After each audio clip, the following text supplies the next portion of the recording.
बाबा नर्मदे हर. नर्मदे हर. सुलपानी झाडी नर्मदा आश्रम मुलगी आश्रमात आपलं स्वागत आहे.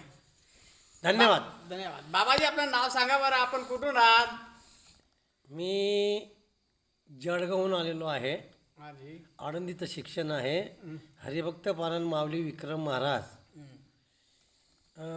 18 तारखेला शेवटचा काला होता, 18 डिसेंबर. हाजी आणि 19 तारखेला घरी आलो. 19 तारखेला सकाळीच मी ओंकारेश्वरला आलो.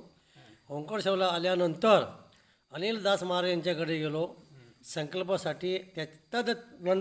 त्याच्या अगोदर मामलेश्वर महादेवचा अभिषेक केला. तदनंतर दुसऱ्या दिवशी उठलो 20 तारखेला.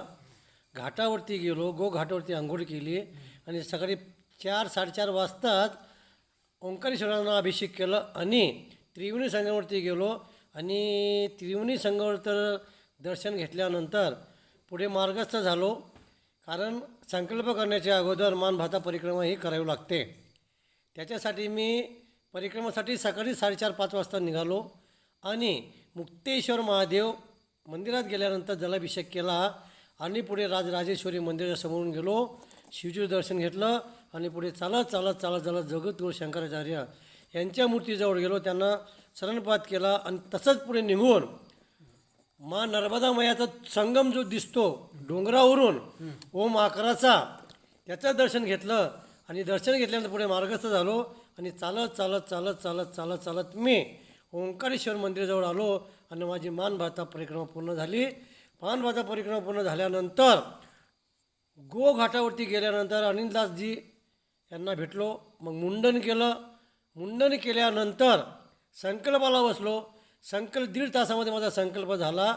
एकट्याचा संकल्प होता त्याच्यामुळे. आणि अनिलदासजी महाराज हे आळंदीचे विद्यार्थी असल्यामुळे, पुरीची ओळख होती असल्यामुळे त्यांनी लगेच मला संकल्प दिला आणि मी दुपारी 2:30 ते 2:45 वाजता परिक्रमासाठी मार्गस्थ झालो. आणि पहिला मुक्काम ओंकारेश्वर कॉलनीमध्ये प्रकाश पाटील धाराशिवकर यांच्या आश्रमामध्ये, यांच्याच घरी मी मुक्काम केला. आणि दुसरा मुक्काम मोटक्का येथे विद्याताई मुजुमदार यांच्याकडे केला आणि मी परिक्रमाला सुरुवात झाली. नर्मदे हर. बरं, आपली ही पहिलीच परिक्रमा आहे का बाबा? नाही महाराज, ही तशी बघितली तर माझी 8वी परिक्रमा आहे. माझ्या 5 परिक्रमा उत्तरवाहिनी झाल्या आणि ही 3री परिक्रमा आहे. परंतु ओंकारेश्वरून निघताना सगळ्यांचीच ओळखी असल्यामुळे माझी, आणि मी कीर्तनकार, भागवतकार, कथाकार असल्यामुळे सगळे मला ओळखतात. म्हणजे सुरुवातपासून ओंकारेश्वरपासून तर थेट अमरकंटकपर्यंत. आणि ह्या तीरावरती आपले 2 आश्रम आहेत. एक सुलगावला आहे आणि एक मिठी तलाईला. तिथेही सुद्धा सेवा असते आपली. आणि पुढे आल्यानंतर या उत्तर तट दक्षिण तटावरती एक मोलगी गाव आहे. या मोलगी गावामध्ये जो शुल्पानीश्वरांचा जो आश्रम आहे, यातली सगळी भाविक मंडळी, लहान थोर भाविक मंडळी हे अंतकरणापासून अशी सेवा देतात. डॉक्टर पण आहे, मालिश करणारे पण आहेत. जे तुमची अडचण जे असेल, म्हणजे जशी चप्पल फाटली, पिशवी तुटली, सगळे इट्टू झेड इथं भावाने अंतकरणापासून इथं सेवा करतात. आणि भिला शेठ यांचं जे मातृत्व आहे आणि त्यांचे जे सहकार्यांचं जे दातृत्व आहे, त्याच्यातून सगळ्यांच्या अंतकरणातून एक प्रेम दातृत्वाचा असा झरा वाहतो. आणि त्या झऱ्यामध्ये आमच्यासारखे परिक्रमावासी दररोज असे आंघोळ करतात. रात्रंदिवस 100-100, 200, 500, 1000 जरी किती परिक्रमावासी जरी आले तर अंतकरणापासून ह्या शुल्पानी आश्रममध्ये सेवा करतात. म्हणजे हे खरं बरोबर आहे, आपण जे बोलताय ते बरोबर आहे. ही जे आश्रम चालवणार आहे ना, भिला सेठच आहे. नाही, भिला शेठ जरी असलं ऐकून घ्या बाबा. खरं म्हणजे या आश्रमचे करता धरता ते आणि दुसरे तिथं 24 तास सेवे देणारे म्हणजे खाली येते ओंकार महाराज.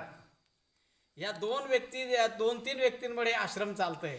सगळं मान्य आहे. भिला शेठचं नाव तर आहेच, पण आई असते ना, आईला किती मुलं असतात? एकट्याचं नाव नाही सांगत ना. एकच नसतो. एकट्याचं नाव सांगणं. कारण कसं शुद्ध भाव जया देव दूर नाही तया. तुम्ही देवासारखी वाट बघतात आणि सेवा करतात. महाराज मग तो वाट बघणारा देवापेक्षा मोठा आहे का छोटा? हा, जे सेवा करतात ना माऊली मला ते हे सगळ्या. सांगा बाबा, आता रस्त्यात येताना तुम्हाला आईचा काही अनुभव होतो का? मला आईचा प्रत्येक वारीमध्ये माईचा मला खूप मोठा म्हणजे असा दृष्टांत भेटतो. मला आईची माझी कितीदा भेट होते. आईची माझी कितीदा भेट होते. शुल्पानीमध्ये आईची माझी कितीदा भेट होते. आणि असा एक वेळ असा संकल्प आला की मी सुरवानीमध्ये उतरत नव्हतं, माझा पाय फ्रॅक्चर झाला. नुसतं इकडे भिलाशेठला नुसतं माहीत पडलं, धनंजयला नुसतं माहिती पडलं की माऊली महाराजचं असं झालं. मला घेण्यासाठी आले आणि इथपर्यंत पोचून गेले.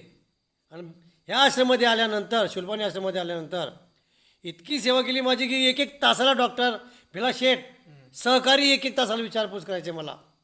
आणि त्याच्या माध्यमातून त्यांनी जी विचारपूस केली, मला त्यांच्यामध्ये जायचं दर्शन झालं तेव्हा. नाही, खरं त्यांची सेवा अतुल्य आहे. भिलासेठ यांची जी सेवा आहे हो. आणि या बाबांची सेवा आहे, खरं याचे आपण वर्णन करू शकत नाही. एवढी खूप चांगली सेवा आहे खूप खूप अंतकरण सेवा आहे. अंतःकरणाने. ते बघा ना आमच्या वारकरी संप्रदायामध्ये. नाही, तुम्ही एखादा अनुभव सांगा ना आईचा, जे चांगल्या आपल्या हृदयात कोरला गेला असेल असा, हृदयात कोरला गेलेला असा अनुभव.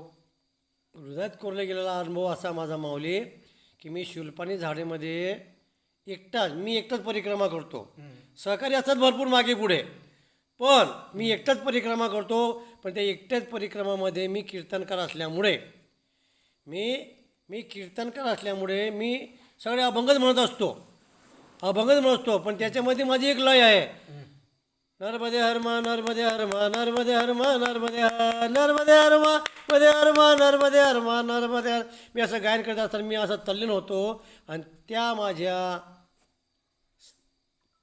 माझ्या अनुभवातून मला आहे ना, अक्षरशः आईने एकदम म्हणजे लहान रूप घेऊन मला मी एकदा बोलता मी रस्ता चुकलो, पण एवढ्या डोंगरावरती आई आली लहान बालक होऊन, बोलते महात्माजी बाबाजी ये डंडी से नहीं वो डंडी से जाओ.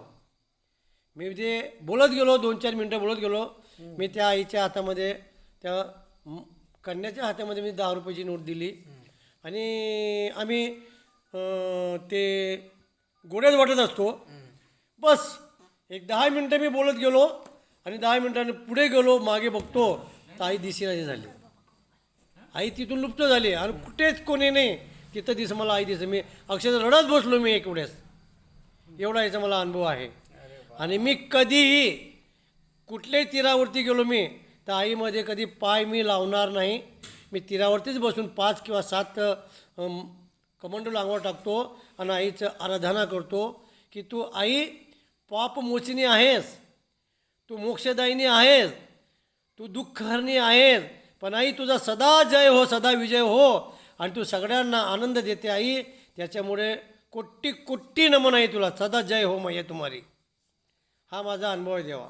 ठीक आहे बाबा, आपण इथं आला, सुलपानी झाडी नर्मदा आश्रम मोलगी आश्रमात आला आणि आपण जी सेवा दिली याच्याबद्दल आपलं धन्यवाद. आईच्या चरणी हीच विनंती करतो की आपली जी यात्रा आहे सुखमय आणि मंगलमय हो. नर्मदे हर. एवढं तुम्ही मला बोलल्यानंतर तुमचं शत आभार माऊली. नर्मदे हर. नर्मदे.